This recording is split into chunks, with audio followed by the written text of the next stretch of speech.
My dear viewers, hello and welcome to a new episode of our program Culture Magazine, during which we're going to bring you the latest cultural events that are taking place in Egypt. Please stay tuned.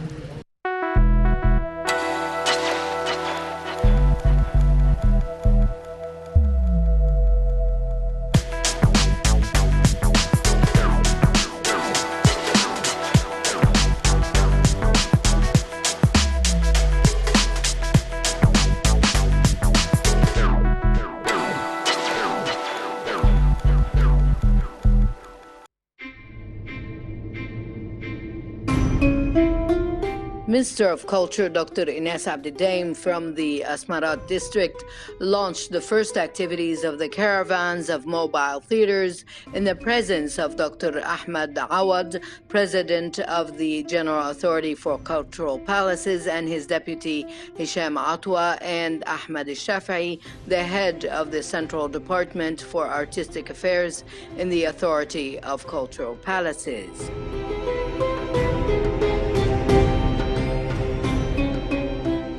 The minister also followed up on the start of the mobile theaters activities in 5 other governorates: Dakhliya, Aswan, South Sinai, Asyut, and El Bahira.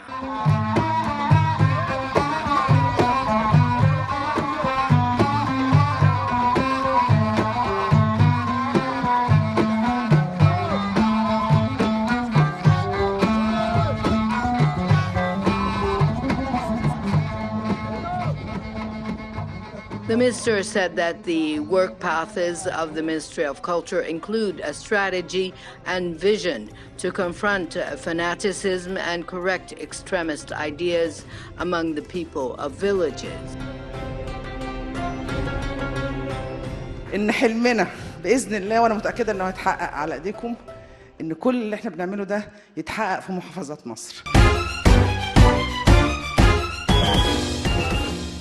She added that the caravans of mobile theaters roam all over Egypt to reshape awareness, spread enlightenment, and correct behavior through various creative programs that include all forms of thought and art. It is worth mentioning that mobile theaters are a new leap in the path of achieving cultural justice and represent an innovative window for the cultural product to reach border areas and the most needy.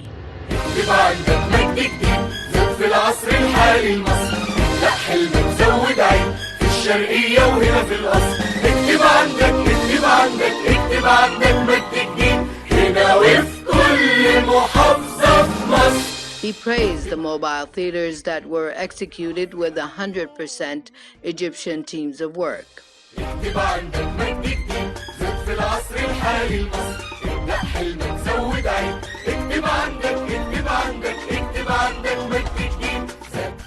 The celebration included a diverse musical performance by the Arab Music Ensemble in Fayoum, as well as creative poetry and literature sessions for a number of promising talents at the Cultural Palace, Long Live Egypt in Asmarat.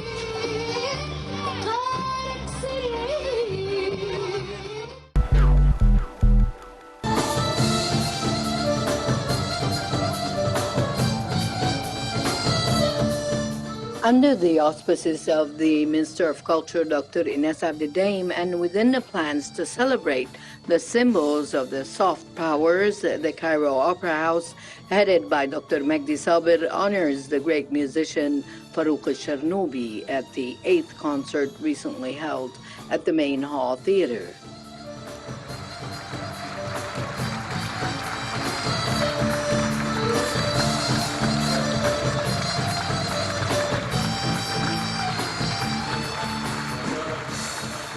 Sharnoubi was greeted with a musical band led by Maestro Mustafa Hilmi and with the participation of the stars Ali Al-Haggar, Marwa Negi, Ahmad Saad, and Muhammad Sharnoubi.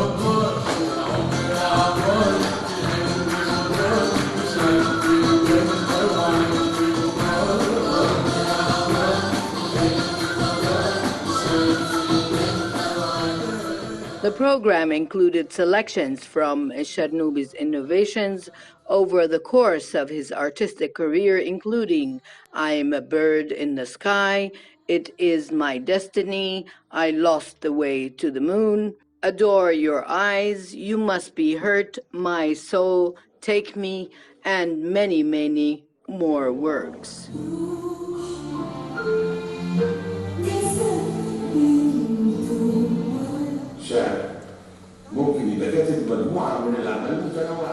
It is noteworthy that Farouk al-Sharnubi is one of the symbols of modern and contemporary composers. He was born on February 4th, 1951 in Alexandria.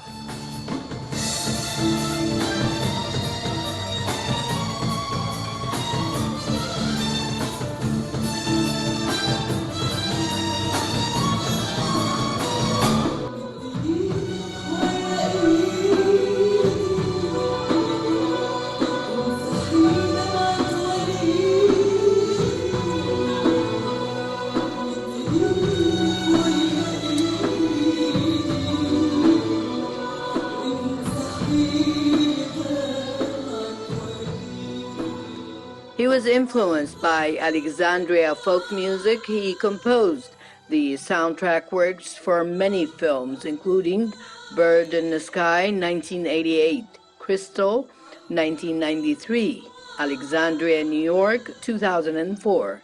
And he composed melodies for the 1989 plays The Dowry and many others.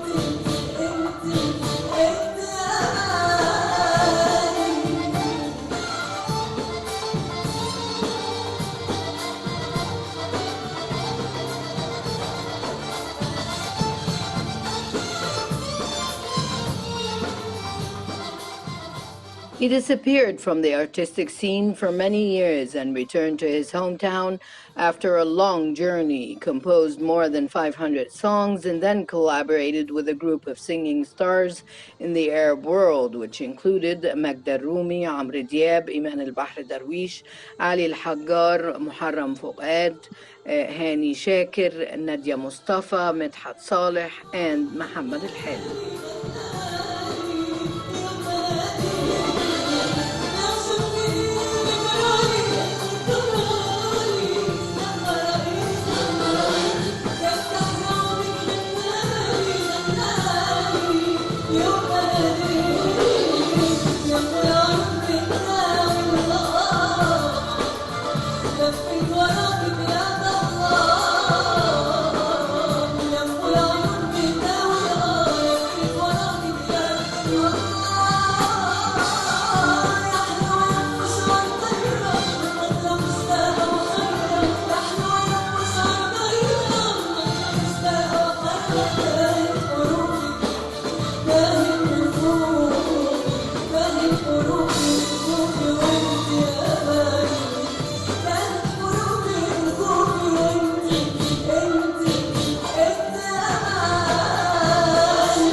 The Cairo Opera House plays a significant role in the cultural movement that is taking place in Egypt. Please stay tuned.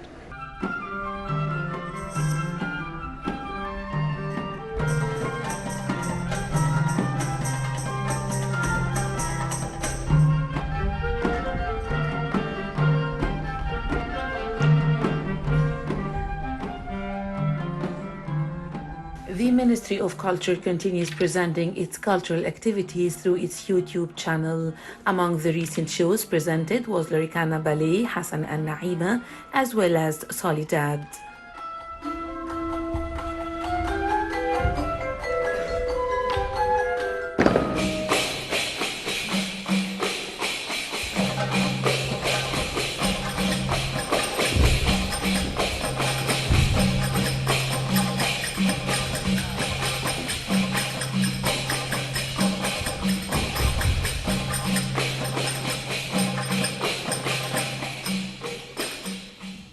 Under the auspices of the Cairo Opera Orchestra led by Maestro Hisham Gabr, Lorkiana Ballet was presented at the Cairo Opera House. Lorkiana Ballet, composed by Edward Marks and Markina, the story of the beautiful girl Soledad, who suffers a violent psychological crisis due to the death of her young lover.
It is worth noting that the Cairo Opera Ballet Company was established in 1966 and was affiliated with the Higher Institute of Ballet and presented its first performance in the same year. It began performing its shows outside Egypt since 1972.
as it toured many countries of the world, including Russia, Bulgaria, Yugoslavia, Germany, France, and Tunisia, and it became one of the teams affiliated with the Opera House in 1991 under the supervision of artistic director Dr. Abdelmenaim Kamel, who added to its partners a group of the most famous international classical shows, including Romeo and Juliet, Swan Lake, The Nutcracker, Don Quixote, Spring Rituals, Hamlet, Carmina Burana, Bolerio, Cinderella, Dances We Meet, In Spite of Everything.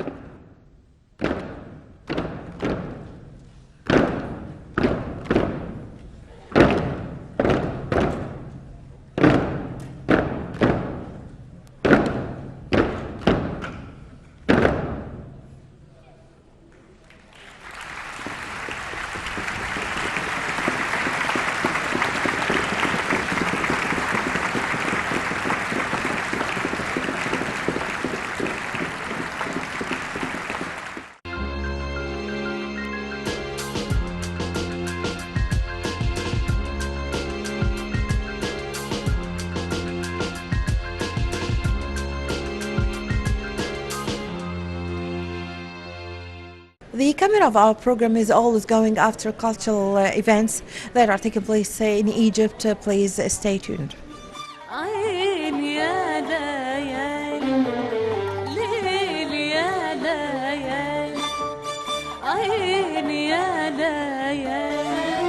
ارتاح يا قلبي ليلة بعد الغربة الطويلة ارتاح يا قلبي ليلة بعد الغربة الطويلة وانسى بسهرة جميلة يا عين أحسن كل الليالي يا عيني وافرح ده العمر غالي. The Cairo Opera House presented on the Grand Theatre a concert for the National Ensemble of Arabic Music, which is currently called the Abdel Halim Nouera Band, led by the great maestro Ahmed Aimer. لمون الناس على حبي لمون الناس وكان الذنب مش ذنبي ومال الناس لمون الناس على حبي لمون الناس وكان الذنب مش ذنبي ومال الناس مدام القلب حبه خلاص أنا مالي ومال الناس.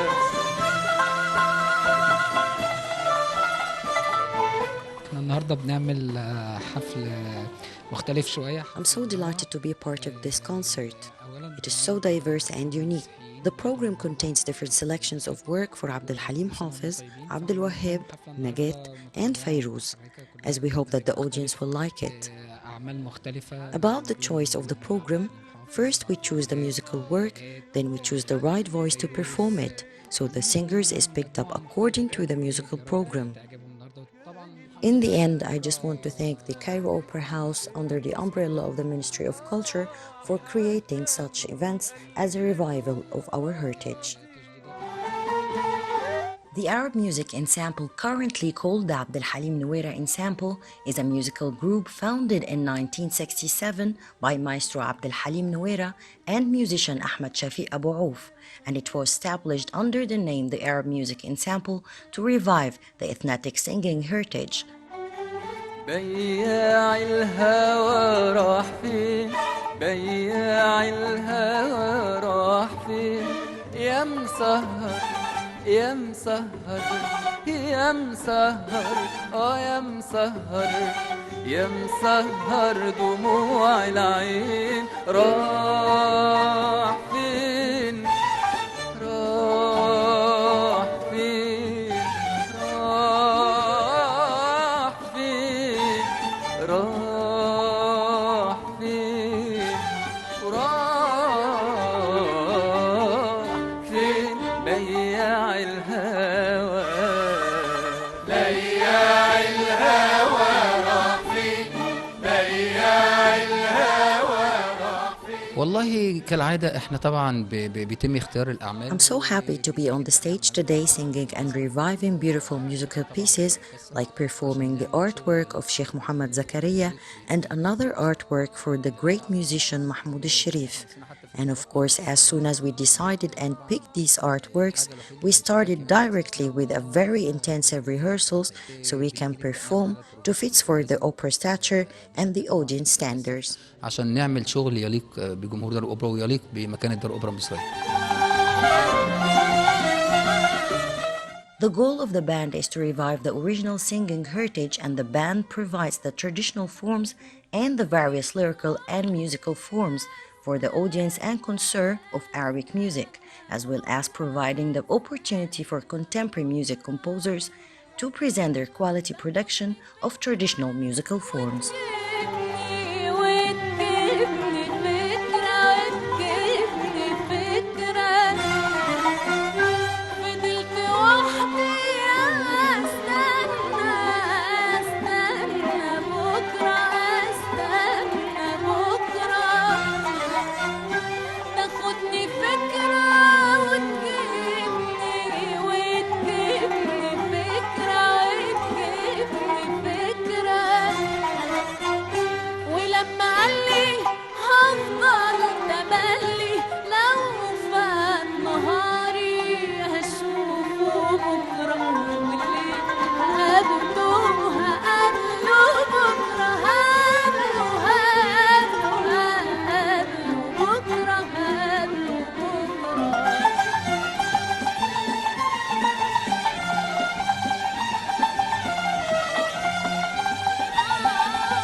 احنا دايما يعني بنجهز نفسنا. I'm so delighted to be part of this celebration and concert. I'm also so happy that I'm going to perform هقابله بكرة for Kulthum and another song for the Lady Warda ليه يا ليالي. I want also to thank the Cairo Opera House for giving us the opportunity to revive our musical heritage. يا عيني قلبي جرى ايه الدنيا حلوت كده ليه يا عيني قلبي جرى ايه الدنيا حلوت كده ليه يا صحابي يا اهلي يا جيراني انا عايز اخدكم في احضاني يا صحابي يا اهلي يا جيراني انا عايز اخدكم في احضاني مش قادر على فرحة قلبي مش قادر ابدا يا حبايبي مش قادر على فرحة قلبي مش قادر ابدا يا حبايبي دي الكلمة اللي انا عايش بيها راح ادوب كل الشوق فيها الكلمة اللي انا عايش بيها راح ادوب كل الشوق فيها وحقولها واعدها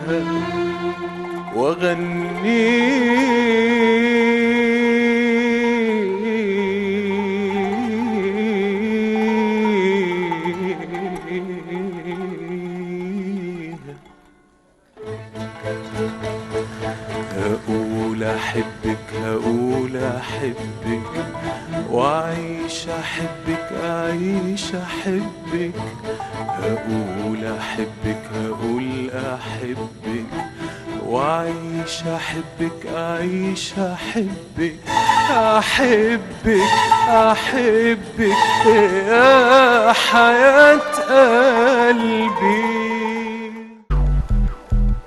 Well, with this, my dear viewers, we come to the end of this episode of our program, Culture Magazine. I hope you enjoy being with me. Please wait for me in the next episode. Until then, it's goodbye.